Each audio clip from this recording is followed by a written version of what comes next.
তুমি যেখানে বললে ওখানেই তো এসছি। কই তোমাকে তো দেখতে পাচ্ছি না। এই তো আমি এখানেই দাঁড়িয়ে আছি। এখানে তো একটা সুন্দরী মেয়ে শাড়ি পরে দাঁড়িয়ে আছে। ওটাই আমি। প্রথমবার দেখা করতে এলে আর শাড়ি পরে এলে, কি সুন্দর লাগছে তোমাকে। Thank you.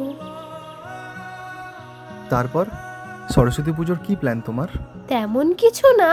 চলো না, আমরা দুপুরের দিকে মুভি দেখতে যাই, তারপরে মুভি দেখে ওখানে লাঞ্চ করে আমরা রাতে একটু পাবে যাব।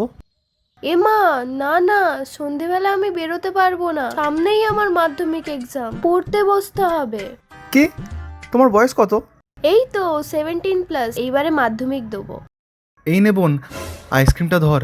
এই আইসক্রিমটা খেয়ে আর বাড়ি চলে যাবি, হ্যাঁ? আর কাউকে বলবি না তুই আমার সাথে দেখা করেছিস বলে, হ্যাঁ? সালা শাড়ি পরা মেয়েদের আর বিশ্বাস করা যাবে না, পুরো ধোকা দিয়ে দিল মাইরি। ছ্যা। আহা, আমি পারি না আর পারি না।